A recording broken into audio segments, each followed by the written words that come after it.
Welcome back everybody. This is the bit that everybody normally goes, oh, intense part now. We're on bag D. Bag D is mainly gearbox. Now everybody panics about the gearbox, and I'm going to be really frank with you. If you take your time, follow the instructions, it's not overly bad. But you have to take your time and you have to read the instructions very carefully. I will show you a way to test it once it's built up before you put any grease on it. There's a way that you can check it's right before you put it in your model. But the trick in doing these is literally follow it page by page and get all your parts ready, lined out like it shows you in the manual. And just follow it. Do not try to rush it, just follow it. It is very, very simple, but there is a lot of parts in the gearbox which makes it complicated for people. But if you follow what it says, it might take you an hour, it might take you 4 hours to do it. It doesn't matter. The idea of building one of these trucks is the fact that it's not a 5-minute thing. This is the bit that everybody panics about, and to be truthful, I do understand it's a bit daunting when you look at it first off, but by this stage, if you've got to this stage, you've already built an axle, you've already built the front suspension, you've already built the rear suspension, your chassis are built. This bit on its own, just treat it as its own section. Don't worry about anything else. Bag D, open your bits up like we do at the beginning, put them all in your trays, they're all there, there's a lot of bits. The same thing applies except on one bearing. There's a big thing about one bearing which they tell you to glue in. I believe it's the same on this truck, I will check. Some people do, some people don't, some people say put a roller bearing on it.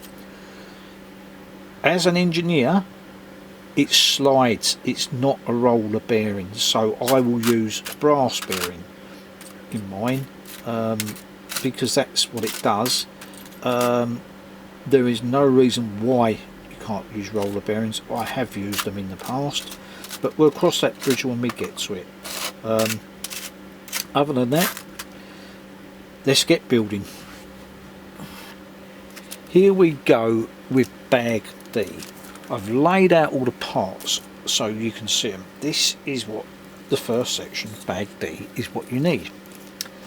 So, there are my bits that I'm going to need to use. There is one big thing that everybody can't find, and that is this bit here. Because though I said to you at the beginning, everything's in bag D to do this gearbox, I actually forgot one important thing. The selector shaft that you'd think they would put in bag D, they don't. They put it separate in the kit. So when you're looking for this selector shaft, you're going to be looking for ages in bag D, and I'm ever so sorry, I should have remembered. This is separate on its own in the kit. You have to hunt for it, it's in the box.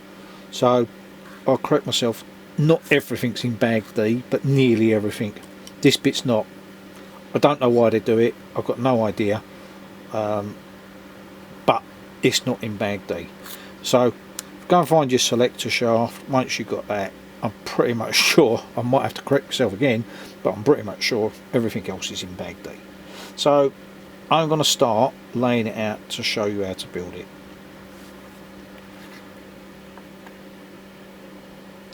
Right, when you start building it, look at your drawing and it will show you the shaft. On the shaft there's ridges cutting it for the clips to go on, which is really important we start the right way round. So the easiest way I do it, on the very end, the very end, I don't know if the camera's going to pick that up for you, there is a ridge cutting it for a circlip.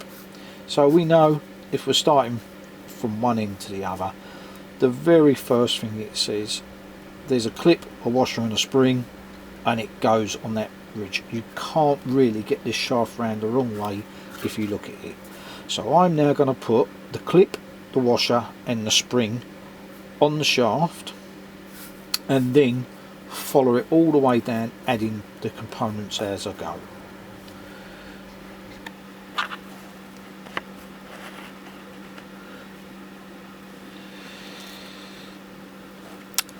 So as you can see, I've started building the shaft exactly how it told me to do it on there.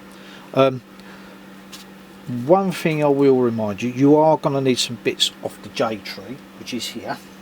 J1 for start off, you're going to need first off.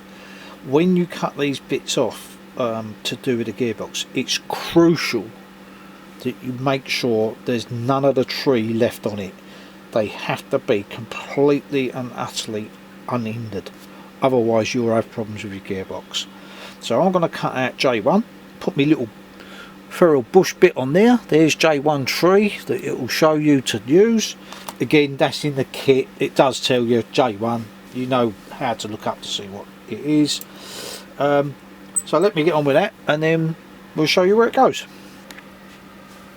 As you can see, I've put the clip on where it says to go, and I'm going to be perfectly honest, I've just looked at it again and thinking, and I've built loads of these, I'm thinking, yeah, this don't look quite right, you know. But as far as I know, that is how it goes. It's not saying that we need another clip to separate these two, so I'm not quite sure yet, but as time goes on we'll see. There is a spare slot there, which at the moment it's telling me not to use it, but we will check.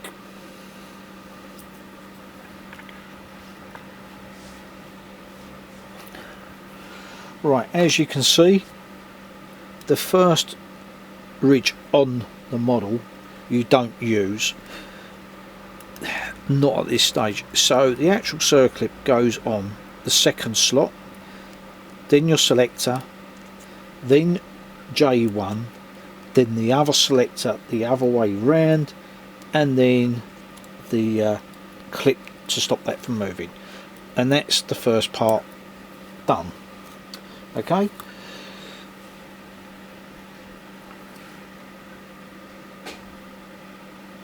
right, here's my selector built up. So the ridge at the end, you don't have nothing on at this stage. The second one in, you have a clip, a washer, a spring. Next is the selector, make sure it's round the right way. Next is J1. Next is the selector, which is actually turned the other way. So as you can see, just checking on my diagrams again. Next is a clip. Next is a clip. And next is a selector turned the other way again. Next is a spring. Next there's a washer. Next there's a clip. That is your selector made up. So I've just followed the diagram. The bit that gets confusing in the diagrams is these two end slots. It looks like you've got to put clips on them.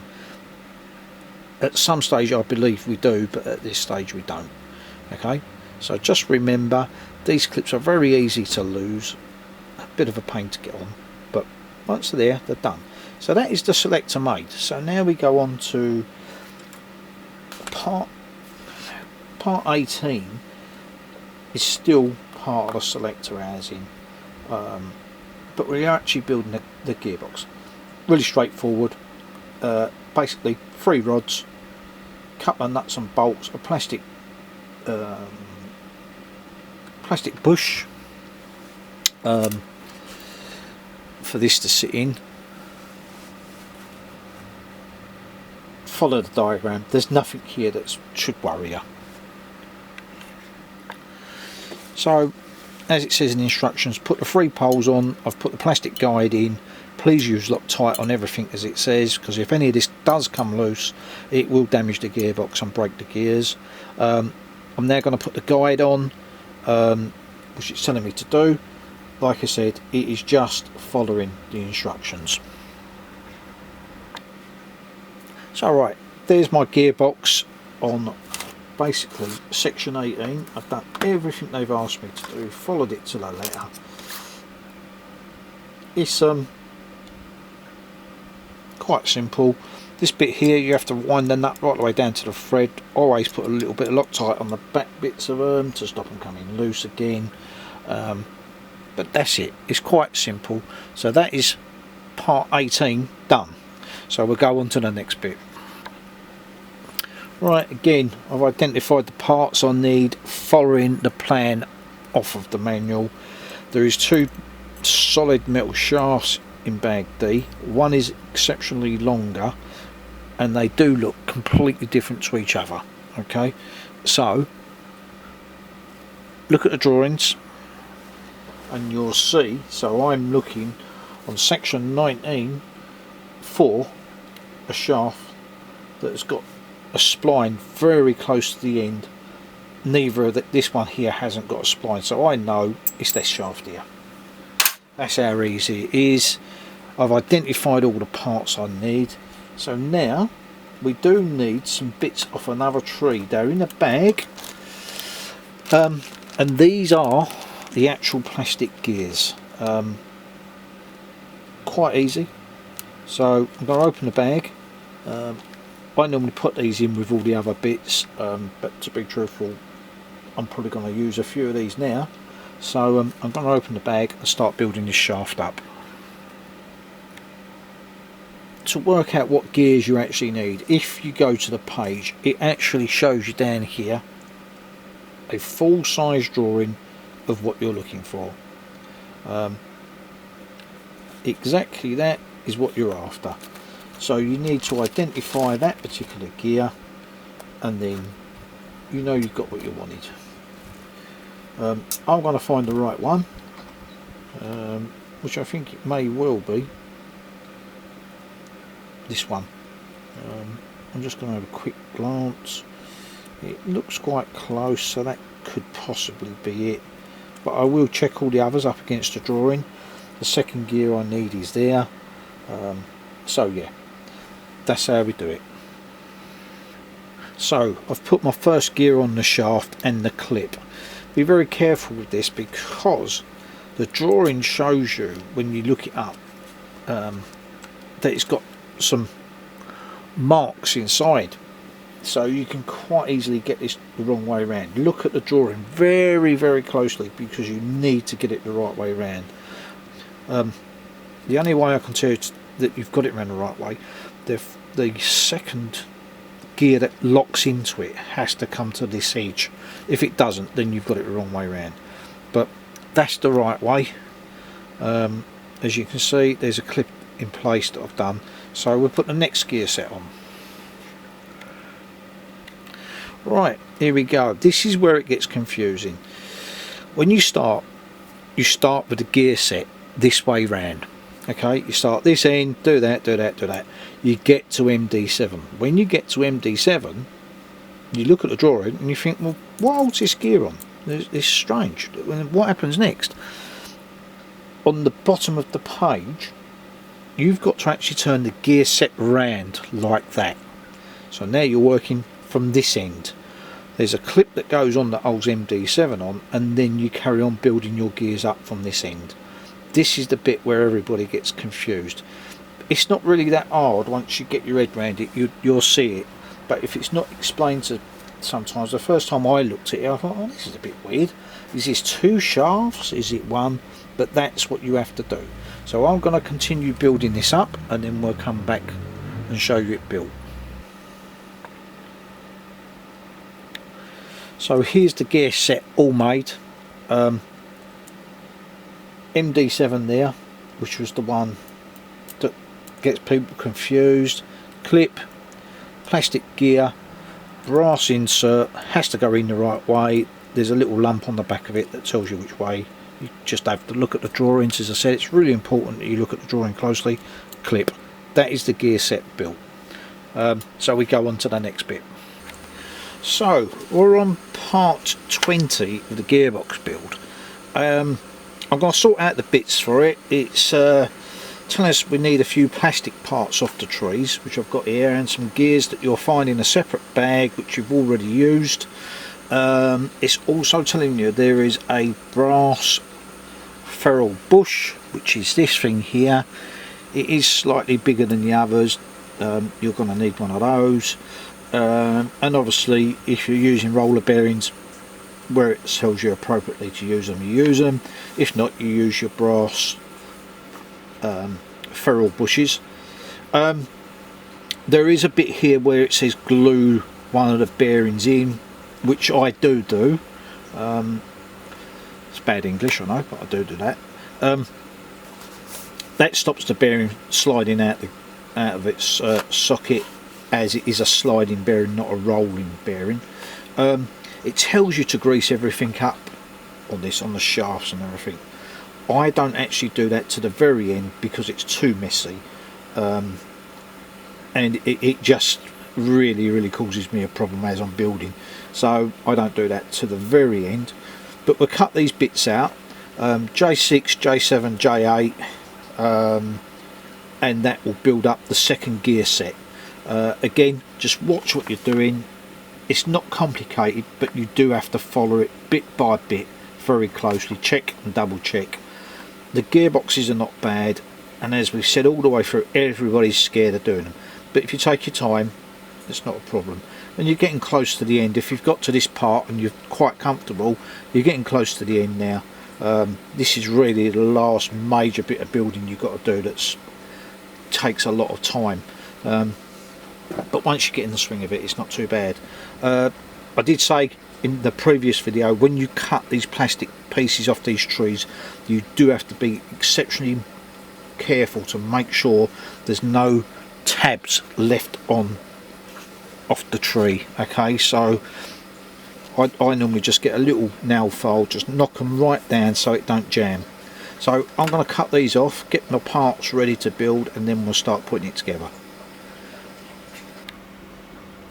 So that's my bearings glued in, as you can see.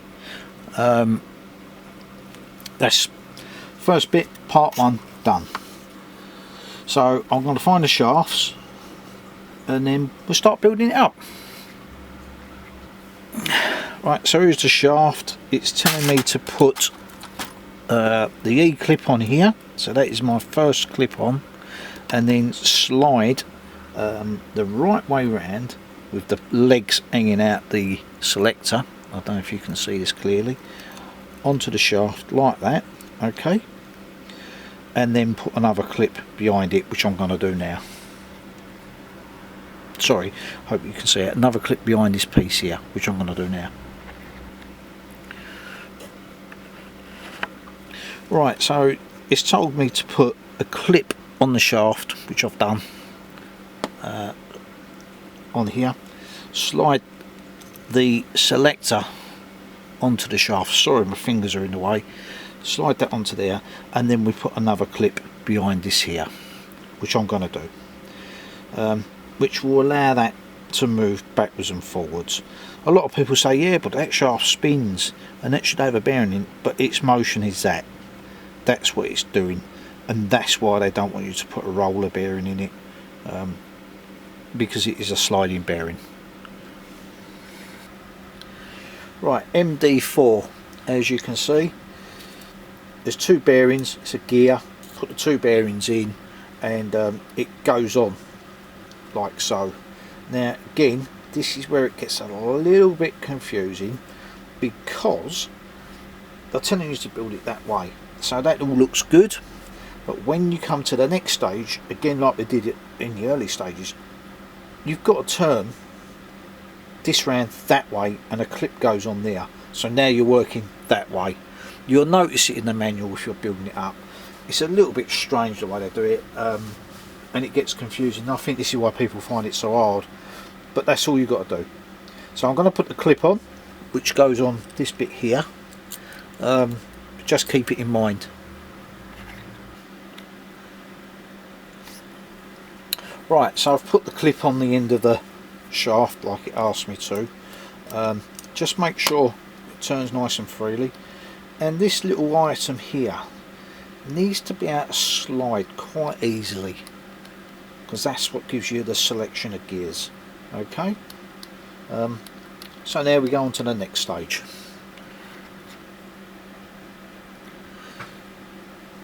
Next stage is we put MD10 on. Just be careful with these, look at the instructions very carefully. It has got a slightly raised lip on it, and it has to go on the right way. The raised part goes on to where it runs up against the bearing, and then you put a clip behind it there. Just a quick note, these clips are really sometimes a pain to get on, but just make sure you've got them actually fully on. Right, as you can see, sorted the bits out, so the next thing to do is to build it up. Again, this has got a right and one wrong way to go. Look at the instructions, there is a little lip on it. You put that bit on, that goes on there, like so. Then you've got your gear selector. Again, a right and wrong way to do it. Hopefully you get it right. The pegs are hanging out the right way. Make sure you check on your instructions. Bearing in either side of the gear. Again, check on your instructions what gear you need. It's clearly marked. That then goes on that shaft like that, and that should let that slide up and down on there. There is a bit of slop in them. Don't worry too much about that. It's not a precision gearbox, so you will get a bit of slop. You then put the collar on that holds it all together, like so, and then the clip goes on there, which I'm going to put on, and hopefully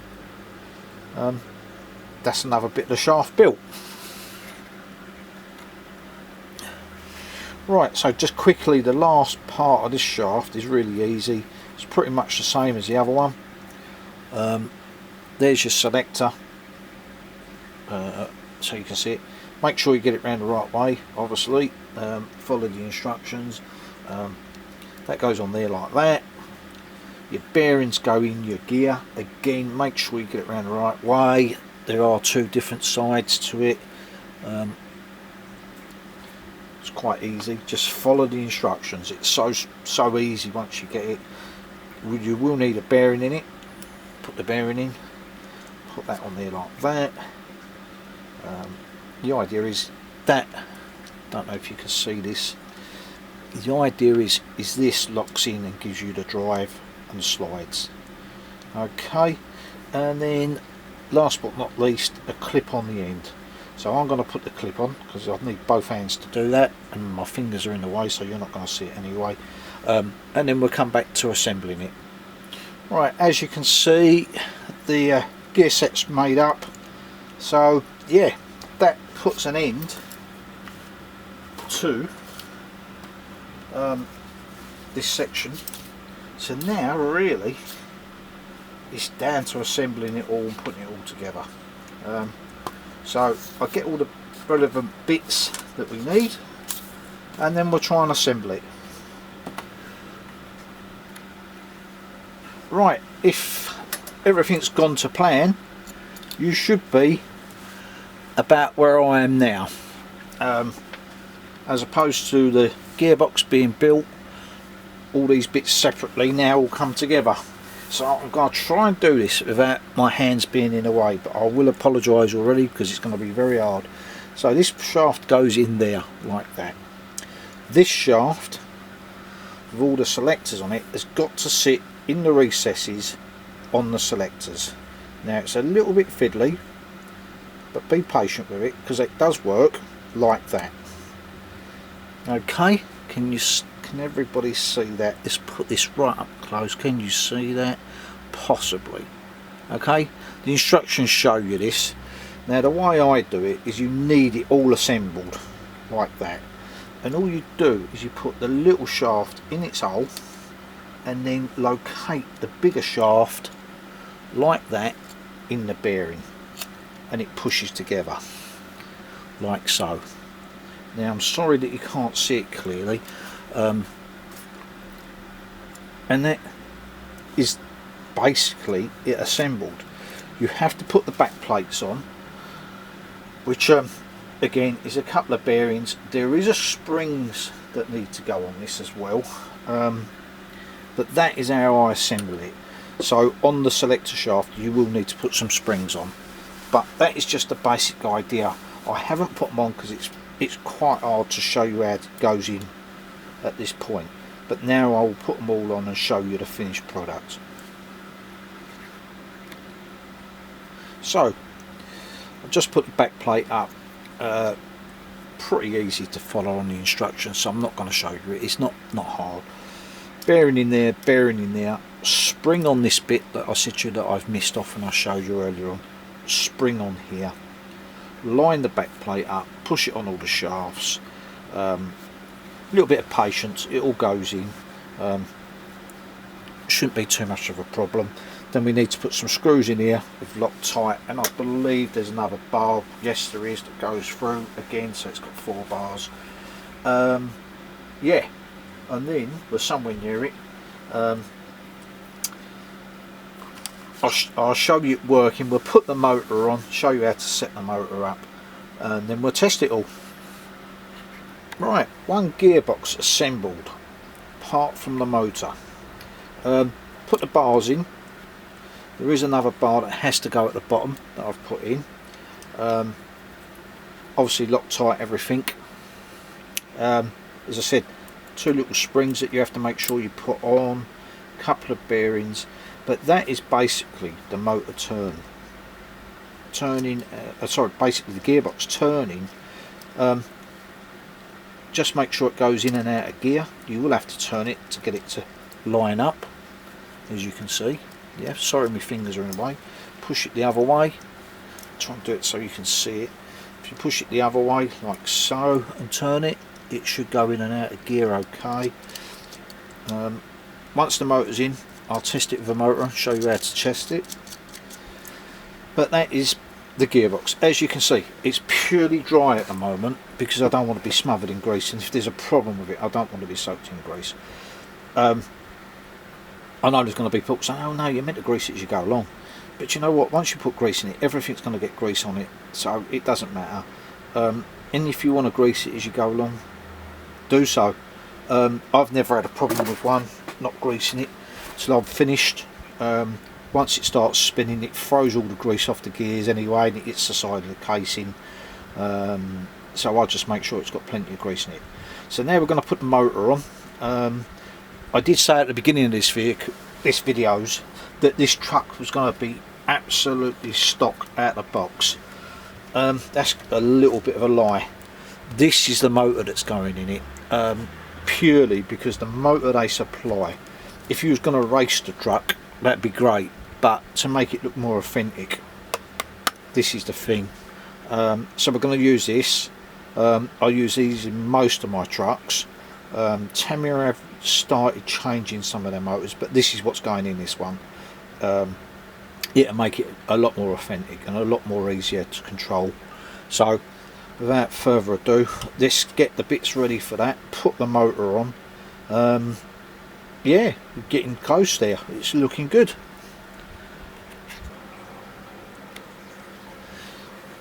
So we're getting quite close to the end of this now. The motor has a gasket on it that fits in the motor slot.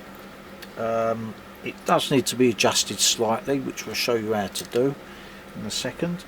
I'm going to put the screws in. We've got a pinion nut that goes on here, which I'll show you how to set that up in a second. Yeah, back end selector housing needs to be put on. So yeah, we're getting very close. Let me get the pinion ready to be set up and the motor in. 2 screws, really straightforward. One is a holding screw, the other one's an adjusting one. Loctite on both. I'll set that up and then yeah, we're getting quite close with it. Right, so here we are. I've put in the 2 screws for the motor. Basically this is really simple to do. So the 2 screws that it says in the instructions you put in, one is a fixed screw, so it just keeps the motor in place. The other is a adjusting screw. Now if you can see this on the gear, ideally what you want is this gear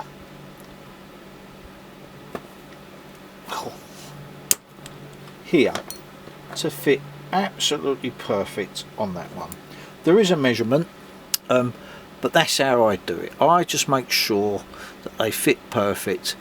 The one thing I will tell you, this screw is the most problematic screw in the whole kit.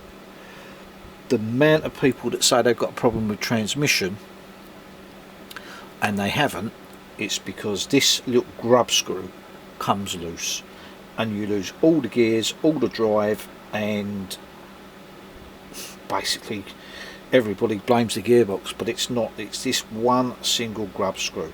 So the way I do it is I put the pinion gear on, do it up nice and tight as you've just seen me try to undo it. It leaves a mark on the motor stem to tell you you've got it in the right place, and then you know. And then a bit of Loctite on it and just make sure it's nice and tight, and that's it. Now to mesh it, you want it so the gears are not too tight, so let it touch and then just lift it off a little bit and do up your lock screw.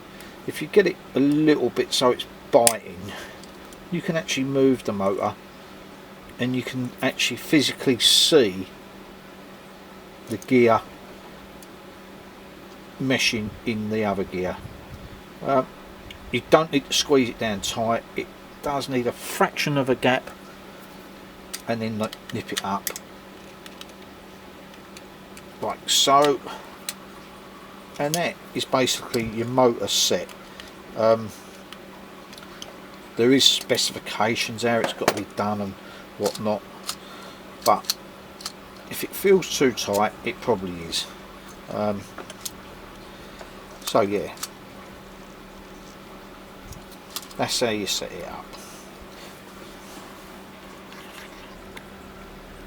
Right, so our motor's in. We're hoping our gearbox is built right. So the easiest way to test it is get one of these. Standard battery. I don't know what they are. I don't know what make it is or what size it is. It's a 1.5 volts battery. Touch it on your motor wires. That is the gearbox working. To change gear, push the rod whichever way you want it to go. I'm trying to do it so you can see, and you'll see it change gear. The output shaft will change its way. If it changes on that one as well, happy days. So that is a fully working gearbox. So at this point I'm happy with that.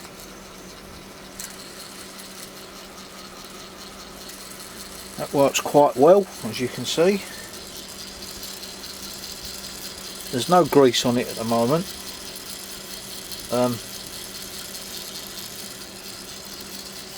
But there will be shortly. So all that's left to do now is the pinion nut on there, which is this bit here, which will sit on there. Again, make sure you get it right. And the gear selector that shows you in the instructions to do. And there is another E-clip that it'll show you where to go and the instructions to do. So I'm going to get on with that. But that is a gearbox working as it should do. Right, so as you can see, gearbox completely built apart from the casings on. I'm going to grease it now. Plenty of grease in this. Needs to be well lubricated. It's nice, it makes it easier. Bits that I've done off camera that you haven't seen. There's a little E-clip here. This goes on the selector with the ball. It shows you how to do that in the instructions. There's nothing too hard. There's nothing to worry about. It's so straightforward. It's unbelievable. Output shaft, you've done that before. Let's just put a ball in it. Make sure, put a grub screw in it and do it up. Make sure it's on there properly. And that is that gearbox done. So I'm going to grease it. As we said at the beginning of the gearbox video, they're not too hard to do, but you do have to watch the instructions. If you watch the instructions and take your time. They're absolutely perfect, so don't panic too much. You'll know whether you've got it right if you test it. Like I said, it should go in and out of gears nice and easily, and then just put your casings on and that's it, it's done. It's not something to be worried about. I quite enjoy doing them. They're not too hard, there's nothing major with them, all the bits are there. So hopefully this has helped you a little bit with the gearbox. There are differences between different trucks. The Euro trucks tend to follow this one. The Grand All Globeliner and other various American style trucks have a slightly different, but it's basically all the same. One thing I would say to you, there is no neutral in this gearbox, it's always in a gear. There is a bit in the kit where you can lock it in first, second, if you want to, if you don't want to use a servo with it. That's entirely up to you. As it stands, I do use the servos, I do change gear with it, so I use all 3 gears, but that is entirely your choice. So right, let me build up the casings for it, because we're getting close to wrapping the gearbox up, and I'll show you it all done. Right, here's our gearbox built up with the casings on it. Yeah, don't look bad. With the weird colour as well. I still do test it to make sure the casing's not rubbing anywhere. Again, with the battery, just connect it up on there. Sorry, I'm trying to do this one-handed at the moment. Just connect the battery up to the motor, and you can see it moving. So that's fine. That is the gearbox complete. Yeah, and that's quite good.